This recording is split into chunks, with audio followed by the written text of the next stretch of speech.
get it. What's going on, everybody? Welcome to the SchuZ Show. Hope you guys are having a phenomenal night. If it is now a next Friday for you guys, hope you guys are having a great start to you guys' week or day as well. With that being said, I want to make sure we have the audio going there. So perfect. So with that being said, though, as always, if you guys have any comments, questions, topics, or anything that you guys want me to address on tonight's show, make sure to leave it in the chat, and I'll make sure to address them as I go throughout the duration of the show. Your comment will also be popping up on the screen so that you guys can go out there and check it out as well. Now, no guests will be on today's show. I will be getting to a lot of boxing news today, and then on tomorrow's show, it's not going to feature a guest either, but there will be a fight preview as we've got a lot of fights going down this weekend. Obviously, held up to the highest standards, that Boots Ennis fight versus Lima, his re-debut at 154. You also will have Dave Allen. He's making his return in the UK as well. So I'll be previewing all those different fights going down on tomorrow's show. But for tonight, we're going to get into some boxing news. And I feel like the best way to start this off is by getting right to it in regards to Deontay Wilder. Now, we all know Deontay Wilder, one of the faces at the heavyweight division this past generation, the face of the American heavyweight division, probably even so still today, now has some new fight news. He says this, he was on a stream, and he says this: I do have something coming up. We looking at January. I've signed the contract already. All I can say is time. Now, if you're not familiar with what he could be referring to, he obviously was a world champion for a very long time, held that reigns as the world champion. He lost his belt to Tyson Fury. He's essentially saying that he's going to become world champion for the second time. That leaves me with this question. What could he possibly be referring to? Because if he is returning in January, let's just make this very clear, it's not going to be Usyk. And if he were to fight Usyk, I would be shocked. I couldn't even imagine what would happen in the ring to Deontay Wilder if he fought Usyk. But Usyk's not returning in January. So when you look at the things on the timeline right now, who is fighting in January that has a belt? The heavyweight division has all the belts taken up currently by Alexander Usyk. Now you have interims with a lot of different ones, and there's only one guy we do know is fighting in January at the heavyweight division, and that is none other than Aljaz Kabayel in Germany for the WBC interim. And Boog Williams pointed this out, and I think he's very spot on here. It appears that's likely going to be the fight that Deontay Wilder could be talking about. Do I think he deserves an interim world championship shot against Kabayel in Germany? No, I don't believe Deontay Wilder has. However, boxing is a business. If you are Kabayel and you have the opportunity to fight Deontay Wilder, you will probably take that fight. Why? It is one heck of a name on your resume. And secondly, that's still going to give you a lot of good ticket sales right there. There's not too many names in boxing at the heavyweight division that Kabayel could go choose from that would possibly offer more financial gain for yourself than a guy like Deontay Wilder. Now, there already was announced that Hisa was going to be the man fighting Kabayel. It appears that that could no longer be the case. Hisa also took a fight that I talked about a couple of days ago, most recently against another guy in November now. So it would make sense that Kabayel could be looking for a new man, and that new man could very well be Deontay Wilder. Now, I'm not going to give my thoughts too much on it because, as I said, if we are looking at the situation, Deontay Wilder, I don't believe deserves a shot. I know there's a financial gain. I know it's a business aspect, and I don't know if he's even ready for a guy like Kabayel. That being said, I'll wait till the news comes out. I'm going to offer you guys a second proposition here as well, a proposal, I should say, as to who Deontay Wilder could be fighting. And that would be going down to Bridgeweight and fighting Kevin Lerena.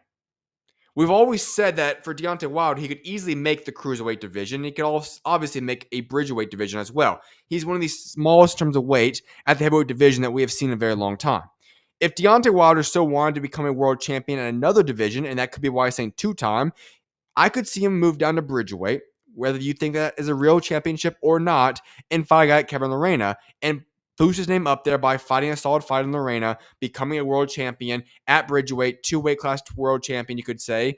I think I could see Deontay Wilder doing that as well. So those are the options on the table, but the big news is this.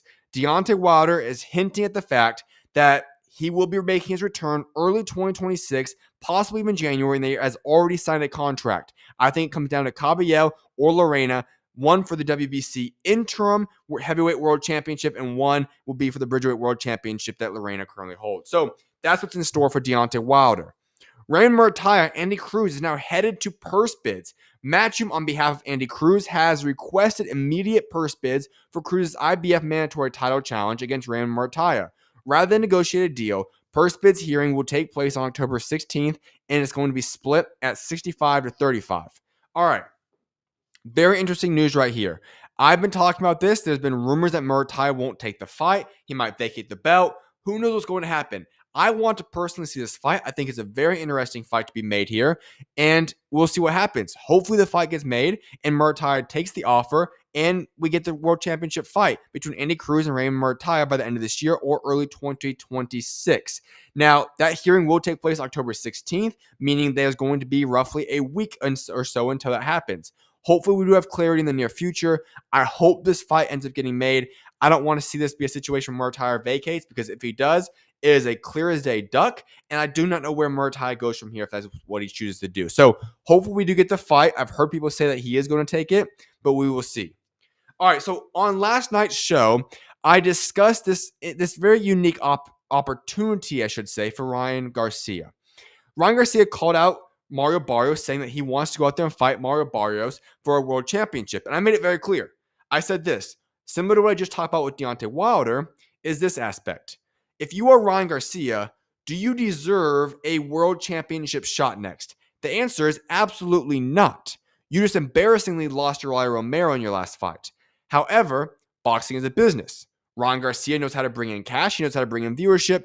He's a guy that would appeal to any one of the world champions. And if you look at a guy like Mario Barrios, I understand why Garcia wants that fight. Because Mario Barrios, in my personal opinion, is the worst world champion in all boxing today. I think Ryan Garcia could look at that and say, you know what? I think I'm back. I think I'm healthy. I think I got my mind right. And I know that I can go back in that ring and take care of business. And if you are Ryan Garcia, my guess is this. If you are fully confident in yourself once again, and you're looking at all the different champions at 147, I know who I would want to fight if I was in that position. It'd be none other than Mario Barrios. And if that is the case, here's the honest opinion I have. I think that Ryan Garcia, a healthy Ryan Garcia, a throwback Ryan Garcia, would defeat Mario Barrios quite easily. Mario Barrios looked horrible against Manny Pacquiao, who fought and, in my opinion, won that fight in what would have been his first win in about 6 years. Embarrassing. Not very high on Mario Barrios. And so if you are Ryan Garcia, I think Ryan Garcia has a legitimate chance at beating Mario Barrios, especially if he can tap into the old Ryan Garcia. If that Ryan Garcia comes to play and fight that night, I think Ryan Garcia has a legitimate chance, and I actually would give him the favorite and the edge in that fight against Mario Barrios. And here is where it's unique. And I give you guys this proposition right now. There is a legitimate chance that when we get the Ryan Garcia versus Devin Haney rematch, it could actually end up being as a unification fight between the two guys. Now, a lot of ifs have to happen here, but Ryan Garcia has already called out Mario Barrios. My honest opinion, as I just said, is that if Ryan Garcia can tap into the old Ryan Garcia, I believe that I would give him the favorite and the edge against Mario Barrios to beat him. I'm not very high on Mario Barrios, and I think Ryan Garcia could get the knockout or defeat Mario Barrios in that fight. That would then make him a world champion at 147. Devin Haney, on the other hand, has the opportunity to become world champion on November 22nd when he faces Brian Norman Jr.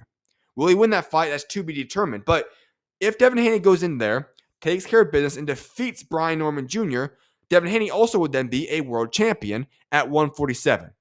And what would that create for us? It would create the perfect opportunity where both guys have reestablished their names on a very high scale with big defeats. Both would be world champions, and there's a legitimate chance that we could see the two guys have the rematch we've all been waiting for happen in 2026 as a Unification World Championship fight at 147 between Devin Haney and Ryan Garcia. And if that is the situation at hand, that would be one of, if not the biggest fight to be made in the United States of America in the calendar year of 2026. I hope it ends up happening, and I think there's a legitimate route to that now occurring. Eddie Hearn now has revealed his schedule for the remainder of 2025. The week of November 29th will be in Birmingham, featuring Ben Whitaker in his debut with Matchroom. Already talked about that on last night's show. Very excited to see what that fight ends up looking like. December 6th will be in Monaco. December 13th will be in LA, featuring Diego Pacheco. And here is the very interesting one that Eddie Hearn dropped. Week of December 20th in Africa. All right. Who that is a part of Matchroom has been saying for a very long time that he wants to return to the ring and fight in Africa one day. None other than the man himself, Anthony Joshua. Now, obviously, I'm sure lots of guys that would want to fight Africa, but if you're going to feature an entire card somewhere in Africa, you have to imagine that Anthony Joshua will be the one headlining that. I'm not going to throw out my betting odds on this, but I do have to wonder. When Eddie Hearn says that he's going to be having a card take place in the week of December 20th in Africa, immediately my mind goes to the fact of this: Anthony Joshua. And that would be huge. A lot of us have assumed that Anthony Joshua will not return the calendar year of 2025. It will be happening in 2026. But if Anthony Joshua does in fact return and get back in the ring in 2025, I think we'd all love to see that. Whether you like Anthony Joshua or not, he's good for boxing. He makes big numbers. He's a fun fighter, so on and so forth. It won't be a great fight. It'll be a tune-up fight, and that's fine with me. He's been outside of the ring for a year and a half or so at that point in time. Just expect this, and I would be very interested and curious to see this, but I actually do believe that there's a good chance we see Anthony Joshua fighting this year during the week of December 20th in Africa. Keep your eyes peeled to it. That's what I do expect to see happening there, and then that does set up perfectly for 2026 summertime or late spring, Fury versus Anthony Joshua. All right, folks. If you couldn't already love Joseph Parker enough, Joseph Parker has now stated that he'd love to face Moses Itauma on December 13th if given the opportunity. Remember this: October 25th, Joseph Parker will be fighting Fabio Wardley in the UK. Now, Joseph Parker is assuming he's going to get out of that fight without any injuries, without any issues, and then he wants to go right back to the UK and fight none other than Moses Itauma. Can we give a round of applause to Joseph Parker? This is a man built unlike anybody else in boxing for the most part right now. In a way, you could throw him in that discussion, of course, but outside of just a handful of throwback fighters in today's era, there's very few guys built like Joseph Parker. Joseph Parker is a man that has deserved a world championship shot for about a year now. He hasn't gotten that opportunity. Very close to, but he still stood on that card when he was supposed to get that world championship shot. He fought Martin Bocoli, KO'd him. Even more solidified the shot that he deserves a world championship. And now we fast forward. He's taking on the Fabio Wardley fight. Already given him massive props for that because he doesn't need to take that fight. And yet he's going into enemy territory, fighting a dangerous man in Fabio Wardley, and going to go out there and fight that man. And now we're saying, guess what? I might go ahead and in under 2 months, turn the ship around, go right back to the UK, and fight Moses Itauma, one of the most feared prospects in all boxing. I don't think we're going to see Frank Warren make that fight happen simply because I don't think Moses Itauma is ready for Joseph Parker today. He will be one day, not right now. And so I look at this, but I will just applaud Joseph Parker that he even thinks this way. Most guys would say this: if I beat Fabio Wardley on top of everyone else I've already defeated, Jalen Zhang, Deontay Wilder, Martin Bocoli, and you add Fabio Wardley to that list, I think Joseph Parker could sit back quite comfortably and say, you know what? I'm waiting my shot now for a world championship. Whatever it takes, I'm going to go get that. But no, Joseph Parker wants to go out here and is throwing out the name Moses Itauma on short notice to go out there and turn around real quickly and make that fight happen. This is a man that I think every boxing fan must appreciate, must honor, and love. Because how do you not love a man that wants to go out there and fight the way that Joseph Parker does? A very fun, entertaining style. He's a high-level character, good guy, and he's going out there wanting to make the best of the best fights happen and fight consistently and stay active. Absolutely have to love Joseph Parker, and much respect to him for that. Here's a big one. The Triple B of C has now formally ordered Vidal Riley to defend his British Cruiserweight title against his mandatory challenger, ALOYS Jr. next. Purse bid, November 12th. Fight must take place by the end of February 2026. I want this fight to happen. I've been hyping it up for a long time. Vidal Riley, ALOYS Jr., two very exciting British cruiserweights. It's been the fight that needs to be made. It's a fight we all want to see. Make it happen. I cannot wait for this fight. Hopefully it does come to fruition, and I cannot wait to see it happen. But remember, Vidal Riley is in the contract negotiations, could be heading into a matchroom, so a lot of moving pieces there. We'll see what ends up unfolding in that regard, though. Other news, there is no bidder for the Chris Billam-Smith interim title fight. Remember, the WBO interim cruiserweight title purse bid for the Chris Billam-Smith Roman Fres fight scheduled today was declared deserted because there were 0 bidders. The WBO will now reconvene to determine the next steps. All along, this fight was done. Nobody wants to see this fight. Cruiserweight division it's on its deathbed, to be quite frankly honest with you. We have Jaya Pataya, a legitimate superstar. We have Zerto, a very good fighter. We have a guy in Chris Billam-Smith and Badou Jack, Noam McMillian, solid guys at cruiserweight. But for the most part, it is a dying weight class that has no depth. And all we keep getting is Jai Opetaia fighting scrubs and bums. Zerto ducking Jai Opetaia. Chris Bellum-Smith, who Jai wanted to go out there and fight, and they were trying to get him an opportunity to have Fresh step aside so they can get that fight to have happen. No, we don't get it. And so now we're in this bad position again where nobody wants to fight. Why? Because it's not going to sell well. Nobody really wants to see this fight happen. And here we are. Another bad position. It is what it is. Here we are. Hopefully this thing gets situated, and hopefully Chris Bellum-Smith gets a better fighter. Johnny Fisher will be making his return to Monaco, as I just talked about a little bit ago. Eddie Hearn revealed that there's going to be a card in December 6th in Monaco. Johnny Fisher will be making his return on that card. He'll be making his return in the ring in Monaco on December 6th matchroom card. It'll be his first fight since his 5th round KO defeat to Dave Allen in May. It's also his first contest under new trainer Tony Sims. I'm excited for this fight. Why?